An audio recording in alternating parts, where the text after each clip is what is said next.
But I figured that the way I would structure this talk would be first for me to say a few things, give some examples of unintended consequences, and use like a framework that people could use when you think through unintended consequences that you might be seeing.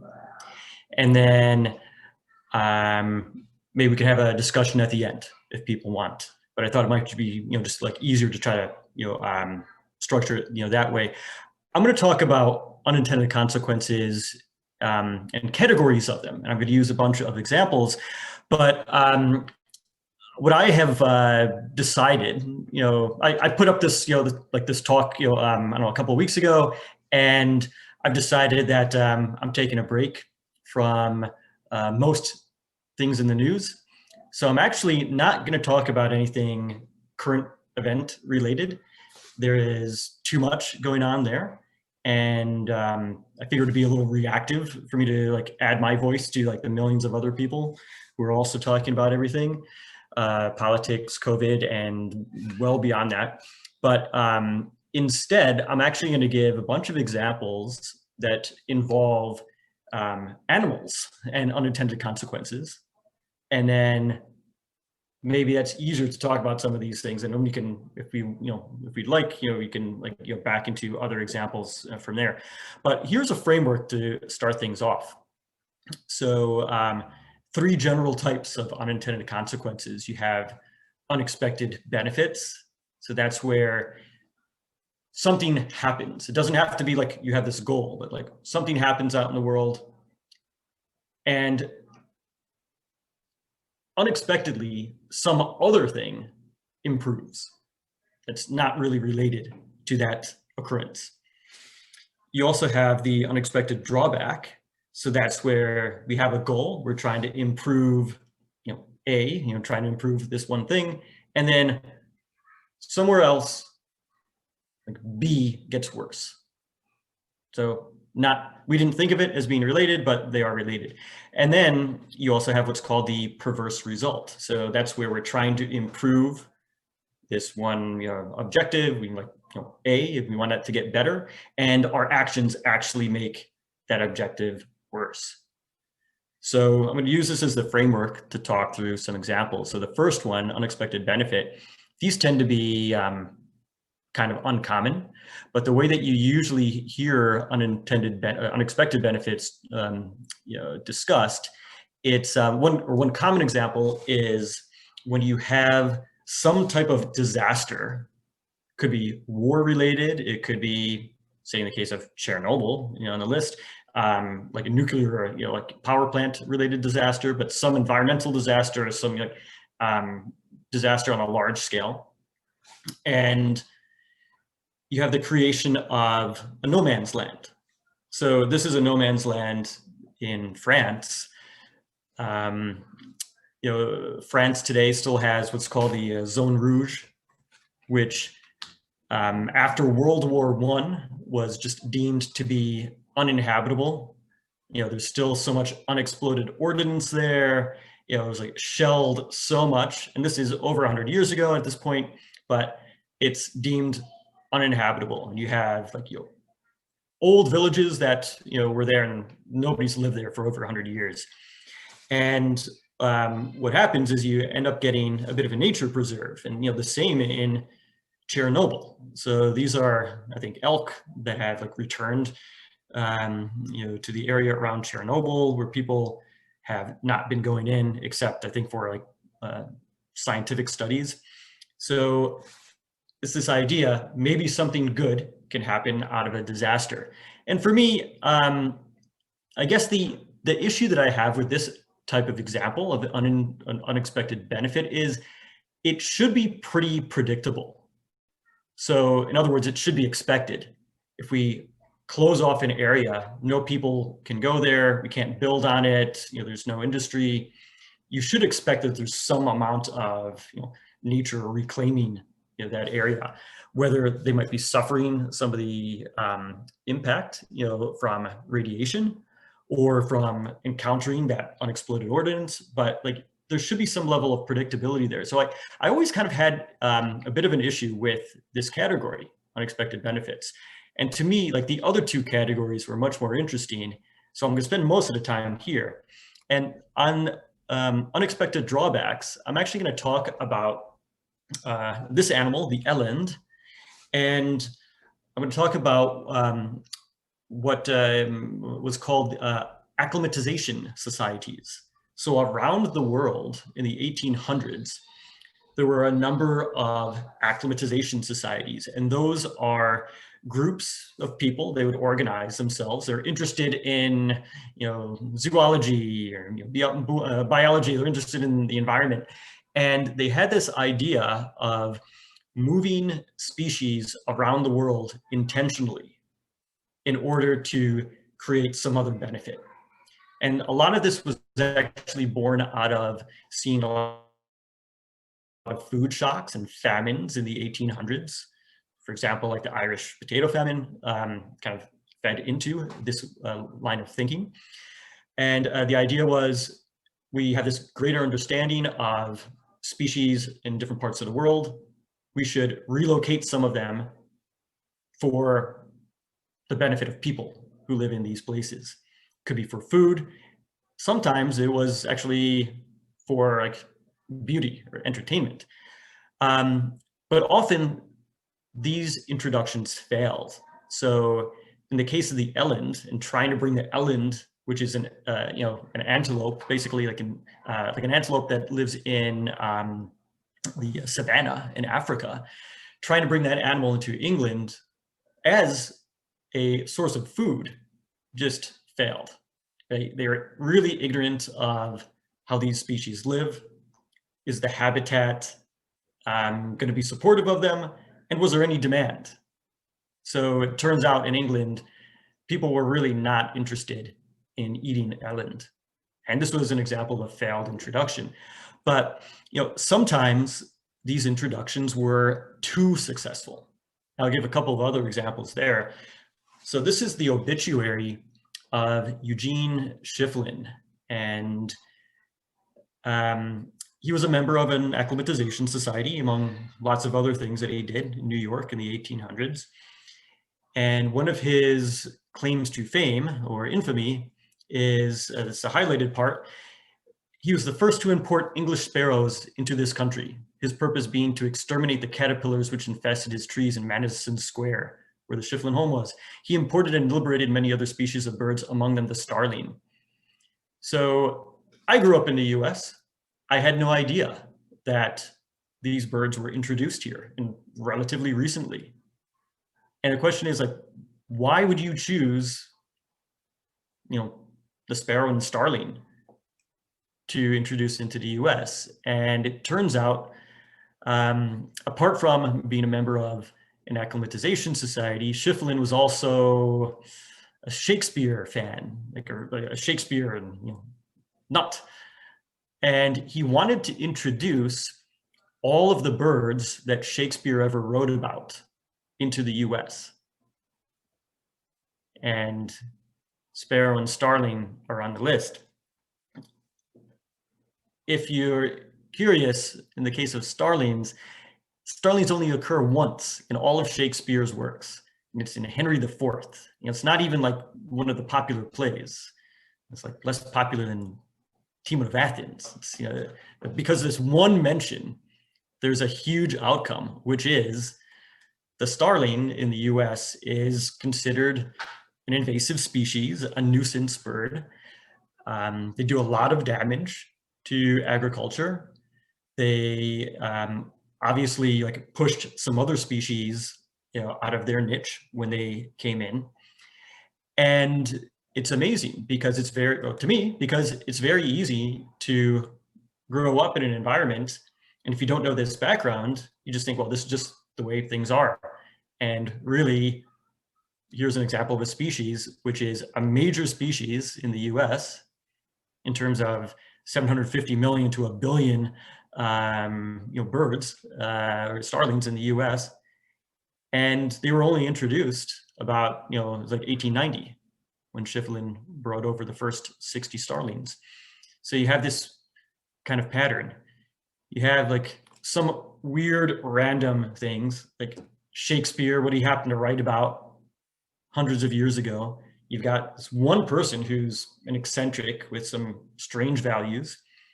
Then you also have these groups, the acclimatization society, groups which say, hey, there's something beneficial. We can move species around in a beneficial way. And of course, in the case of a bird, the wings help them get around. So once you bring them across the Atlantic, now you can cover this huge landmass that's over here. And it leads to a lot of destruction along the way. Similar occurrence in Australia. So Australia, island continent, isolated for a long time. I think only had 2 mammals that were living on Australia before colonization. It was people and the dingo, I think, like the wild dog that was brought over by people like tens of thousands of years ago, until around 1860, when rabbits were introduced into Australia. And they were introduced because it was thought, hey, the settlers will like to see this common animal, they're cute, and they can also hunt them. And it's going to be a win for everybody. And I'm going to show you, here's a map of the spread of rabbits around Australia. So you see that red circle, that's where they were brought in 1860. And you can see pretty much like every 10 years or so, they're covering like significant ground. Some pictures that I found of, how much damage, rabbits did in Australia, wiping out like the grass that's in the field, drinking all the water up. In Australia, they had basically like free open hunting on them. They tried to infect them with various pathogens, just doesn't work out. And this is the pattern I figure that you have, hey, they're cute, they could be a source of food. Acclimatization societies say, hey, let's bring them in. But these societies are ignorant of the effects, or they don't really think about what these long-term effects might be. And in the case of a rabbit, so a rabbit can't cover as much ground as a bird, but rabbits reproduce really quickly, multiple litters every year. A litter with, I think, more than 10 babies in it, so they can reproduce fast. And if they're in an environment that really supports them, they can expand quickly. And what do you get? Erosion, habitat and crop destruction. Again, like an example of a nuisance that comes into a new area. Another example from Australia. Australia is great for examples because it was isolated for so long. And this is a picture of sugarcane being grown in Australia. And there was a problem with a beetle called the sugarcane beetle, which would eat the roots of the sugarcane and would kill the plant.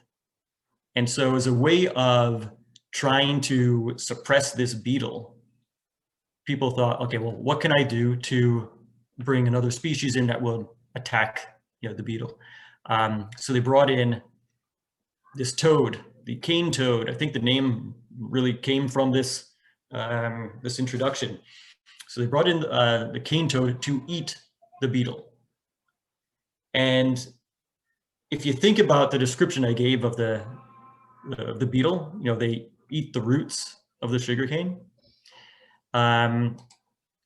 Something is problematic, right? So if the beetle is underground, is a toad the right animal to be a predator for this insect? And you have this kind of pattern. So you have this threat to sugarcane production. You have a mistake, no validation that the cane toad is the right predator to wipe out the beetle. And like in other examples, like the starling and the rabbit, you have fast reproduction, but here it's a little different because the cane toad is poisonous. So it has no impact on sugarcane, but instead the impact or the unintended consequence is native animals who might be a predator to this toad, they end up dying because they get poisoned. And likewise, here's the spread of the cane toad around Australia. It's again pretty far-reaching. They've actually ended up trying to train animals in Australia to avoid the toad by giving them exposure to like a toad that has had some of the venom removed, so that they can actually get sick but not die from that exposure. And like these three examples, like starling, rabbit, cane toad, fascinating how much can change in a relatively short time with a species introduction. And I'll give my last example here on the perverse result. I'll give some other examples of animals as well. So perverse result is where we're trying to improve this one objective and we actually make that objective worse. So it's not something else gets worse, it's like this actual thing that we're trying to improve gets worse. And you often find this called the cobra effect. And it comes from a story, which is really just a story. It's, as far as we know, this never happened, but it's a story about colonial India, and the British gave a bounty on cobras there. They were trying to get rid of cobras in certain parts of India. So they put a bounty on the cobra. And the story was that people started to raise cobras in exchange for the payment. Right? So instead of getting fewer cobras, you just get more cobras being raised. And then when you stop the bounty, everybody releases the cobra. As far as we know, this didn't actually happen. But it makes you think of, well, how has this happened? And there's two other ways that it has happened historically with animals. So you have rats in Vietnam under the French, and you also have feral pigs in the US, around especially a military base in Georgia. And this is basically how it worked. So the rewards were really mixed up in these three cases, I'll say. So in the case of the cobra, or that example, they're rewarding dead cobras, when really what they want is fewer cobras. They don't want more cobras to be raised and then kill them for the bounty, right? In the case of the rats, so like the rats in Vietnam, the French put in a sewer system in Hanoi, various parts of Vietnam, and the rats were like infesting the sewer, and they were a spread of a way of bubonic plague spreading. So there was a real incentive to wipe out rats. And instead of using poison, or instead of using some other means like maybe cleanliness, they put up a reward. And the reward at first was for the entire dead rat.